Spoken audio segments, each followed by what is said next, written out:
Assalamualaikum warahmatullahi wabarakatuh. Alhamdulillah, alhamdulillahilladzi arsala rasulahu bil huda wa dinil haqq liyudhhirahu 'ala dini kullih wa kafa billahi shahida. Asyhadu an la ilaha illallah wahdahu la syarika lah wa asyhadu anna Muhammadan abduhu wa rasuluh. Allahumma salli wa sallim wa barik ala nabiyyina Muhammadin wa ala alihi wa sahbihi wa man tabi'ahum bi ihsan ila yaumiddin. Ya ayyuhalladzina amanu ittaqullaha haqqa tuqatih wa la tamutunna illa wa antum muslimun. Syukur alhamdulillah atas segala nikmat yang diberikan Allah.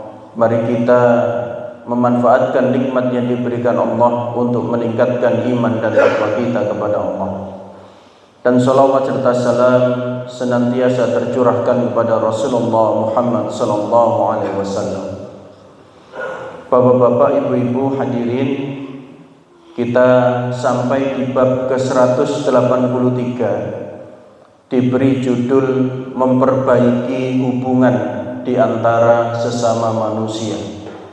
Hadis 391. An Abi Darda'i anin Nabi sallallahu alaihi wasallam qala: Ala unabbiukum bidarajatin afdala minas salati wasiyami wasadaqah. Qalu bala. Qala salahu dhatil bayn wa fasadu dhatil bayn iyal haliqatu. Dari Abu Darda, dari Nabi Muhammad sallallahu alaihi wasallam, maukah kalian aku beritahukan tentang derajat yang lebih utama dari salat, dari puasa, dari sedekah? Mereka menjawab, tentu ya Rasulullah.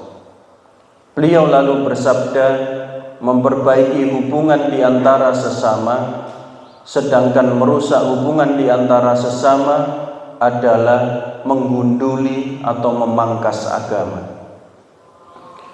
Penjelasan kata di dalam hadis tersebut, adapun kata salahu dhatil bain artinya membenahi permasalahan atau permusuhan yang terjadi di antara kaum muslimin, sehingga tercipta persatuan dan saling mencintai di antara mereka.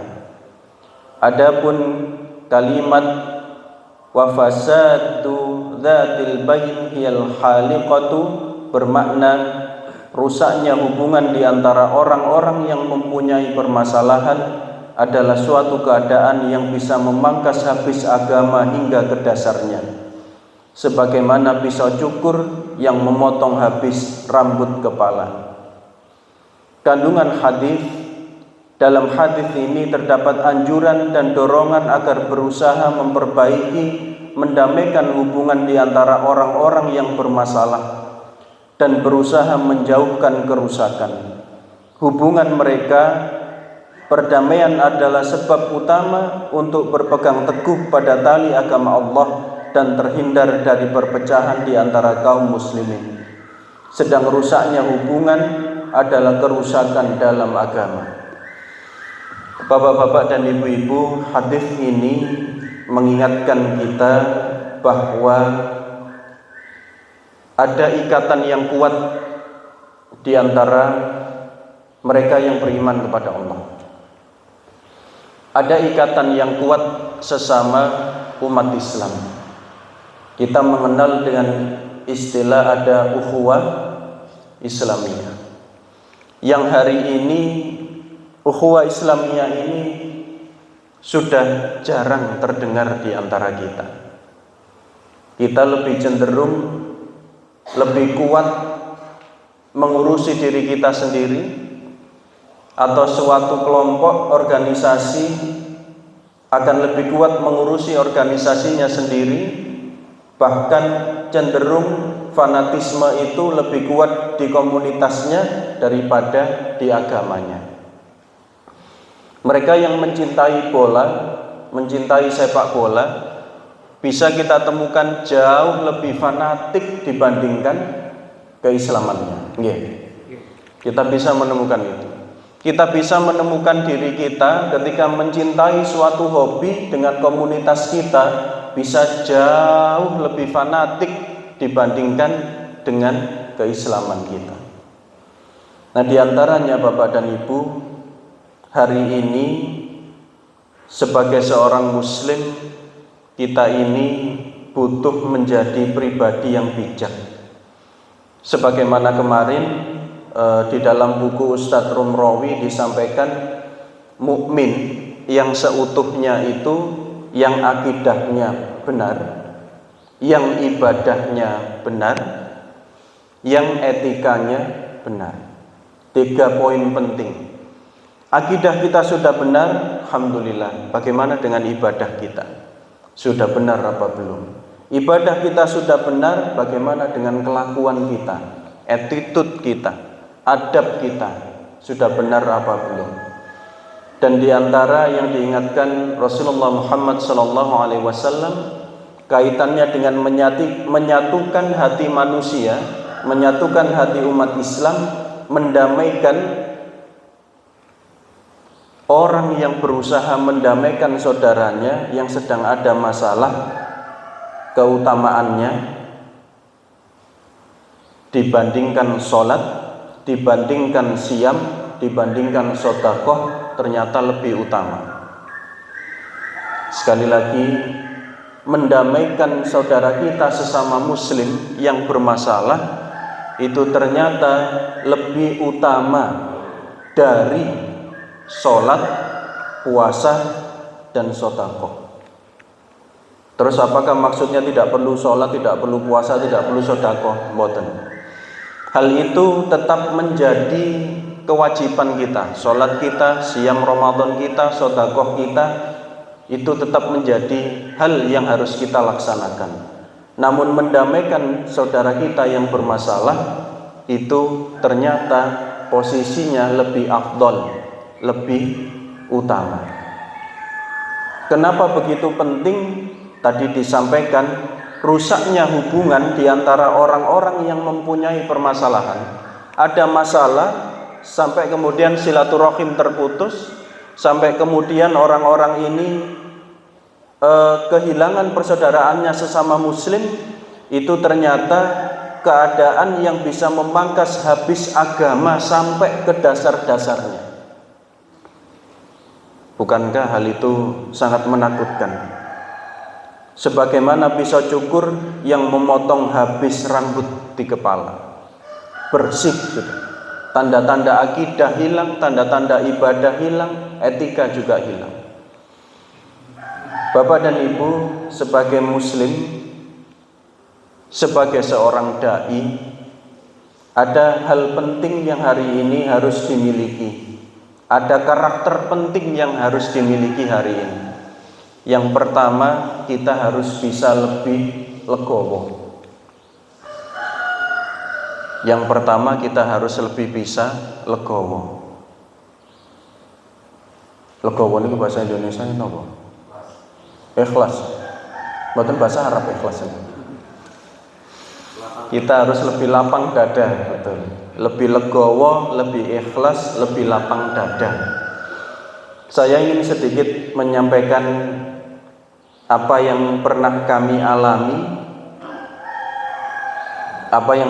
alami ketika dalam perjalanan penugasan dari pesantren ataupun dari Muhammadiyah. Seingat kami, karena masih kuliah di tahun 2002 atau 2003, sekarang 2024, pinten tahun, cukup lama, pun sepuh loh, 2002 atau 2003 kami pernah dikirim ke sebuah wilayah untuk menyampaikan bantuan. Dalam perjalanan yang cukup panjang, waktunya sholat maghrib, karena ternyata belum sampai di lokasi. Sholat maghrib kami ke sebuah masjid, yang di masjid itu yang sholat cukup banyak. Kemudian kami ikut sholat berjamaah maghrib di sana. Nah, ada hal yang kemudian ketika sholat kami antara ingin khusyuk dan antara ada pergolakan hati. Karena ketika imam membaca Al-Fatihah itu menjadi Bismillahirrahmanirrahim, Alhamdulillahirabbil alamin. Jadi bukan a tapi nga gitu. Selepas sholat tentu saja teman-teman yang satu mobil ini antara begitu. Namun ada nasihat yang berharga dari ustadz kami, dari guru kami. Di antaranya adalah yang mungkin kita menangkap bahwa bacaannya salah. Mungkin kita menangkap bahwa bacaannya salah. Namun beliau itu adalah satu-satunya yang rutin ngimami di masjid tersebut, di dusun tersebut. Ketika misalkan kita mengatakan salah, enak kita yang hanya mampir. Setelah itu kita pergi. Tapi bagi mereka yang ada di dalam desa, di dalam dusun itu, maka imam ini adalah yang mempertahankan akidah dan ibadah masyarakat di situ. Bayangkan ketika imam yang sudah sepuh ini tidak ada di tengah masyarakat itu. Sopo sing imam? Siapa yang mengingatkan warga untuk tetap beriman kepada Allah? Kita tidak hanya melihat dari sudut pandangnya. Maka kata guru kami, nek awakmu anjane kepingin, jika kamu ingin membetulkan bacaannya, maka tinggal di dusun ini. Itu baru benar. Kenapa? Karena sangat mudah ketika kemudian kita datang ke sebuah wilayah menyampaikan sesuatu ini salah dan benar, sementara kita tidak di dalamnya. Enak itu. Setelah itu kita pergi. Tapi coba jenengan yang berada di tengah-tengah masyarakat, tinggal di situ, kemudian berupaya untuk menyampaikan kebenaran. Akan berbeda. Nah, diantaranya ketika diskusi kami di dalam mobil adalah hal tersebut yang kami paham. Keikhlasan, kelegowoan, kelapang dadaan kita itu tidak hanya melihat dari satu sudut, tapi ada hal besar yang jauh lebih lengkap, jauh lebih holistik dalam kehidupan kita. Itu yang harus juga kita paham. Ada nasihat berharga ketika kemudian sel terkecil yang menjadikan persatuan bangsa, persatuan umat ini adalah keluarga. Dan ada orang bijak yang mengatakan perdebatan, pertengkaran antara dua orang yang saling mencintai itu tidak ada yang menang. Misal suami dan istri ada hal yang tidak sepakat, kemudian terjadi perdebatan. Ini perdebatan suami dan istri berilmu, sama-sama memahami ilmunya, terjadi perdebatan yang sangat sengit, sama-sama bersandar dengan dasar hukumnya masing-masing. Ketika kemudian dalam perdebatan itu misalkan suaminya yang menang dalam perdebatan itu, kira-kira perasaan yang ada di dalam istrinya bagaimana? Bisa ikhlaskah? Bisa legowokah? Atau jengjangget? Ini yang dimaksud perdebatan antara dua orang yang saling menyayangi, itu tidak ada yang menang. Oleh karena itu nasihat ini menjadi penting ketika kita ingin menyatukan hati. Hindari perdebatan dalam konteks apapun, kecuali perdebatan itu adalah hal yang sangat esensi, hal yang sangat penting untuk diperdebatkan. Jika hal yang sepele, jika hal yang remeh, lebih baik kita menahan diri dari perdebatan. Karena semakin banyak kita berdebat, sebagaimana Rasulullah juga mengingatkan agar kita menghindari perdebatan, lebih-lebih perdebatan dengan orang yang tidak berilmu, tidak ketemu nanti. Ketika perdebatan itu hal yang esensi, maka diizinkan. Ketika hal perdebatan itu sesuatu yang sangat penting, perihal tauhid, hal yang sangat utama misalkan, maka boleh. Namun itu pun ada PR-nya dalam etika berdebat. PR-nya apa? Harus muncul sebuah kesimpulan yang membawa maslahat. Nah, kalau kemudian debatnya debat kusir, ujungnya tidak ketemu, yang ada malah pertengkaran, lebih baik ditinggalkan. Sekali lagi, menyatukan saudara kita yang bermasalah itu lebih utama daripada sholat, siam, sedekah kita. Dan yang ketiga, ancaman keras terhadap perselisihan dan rusaknya hubungan. Karena keburukan yang muncul dari rusaknya hubungan di antara orang-orang yang bermasalah akan menghalangi pelaksanaan ketaatan dan menghalangi terhimpunnya berbagai kebaikan. Hal ini juga mengingatkan kita, inna akramakum indallahi atqakum. Nggih. Yang utama, yang paling mulia, yang paling utama di sisi Allah itu adalah orang yang takwanya paling baik. Yang ketakwaannya paling tinggi itu yang paling mulia. Artinya, sebagai seorang mukmin, etika atau adabnya kita harus menghormati orang yang ketakwaannya lebih, bukan hartanya lebih, bukan jabatannya lebih, tapi tidak beriman kepada Allah. Karena ketika hari ini yang dihormati bukan ketakwaan, tapi adalah kekayaan, adalah kekuasaan, maka ketika setan pun berkuasa dengan kekayaannya, maka orang akan tetap menghormati setan itu. Adapun ketika iblis dengan kekayaannya, dengan hartanya, dengan kekuasaannya, iblis itu berkuasa, maka orang akan tetap menganggap iblis itu lebih mulia dibandingkan orang-orang yang bertakwa. Oleh karena itu, Bapak dan Ibu, sekali lagi, keutamaan mereka yang menyatukan hati manusia membutuhkan keikhlasan. Hari ini banyak orang pinter, tapi sedikit orang yang bisa ngomong. Hari ini mungkin kita menemukan banyak orang yang berilmu, tapi belum mengamalkan etika atau adabnya. Hari ini banyak orang yang memiliki ilmu, banyak orang yang memiliki ide, tapi belum tentu kober. Nah, hari ini kita juga diingatkan bahwa dalam mengurusi umat, mengurusi keluarga, mengurusi masyarakat kita, harus muncul karakter di dalam diri kita bahwa kita adalah seorang dai. Insyaallah ini yang bisa saya sampaikan pagi hari ini.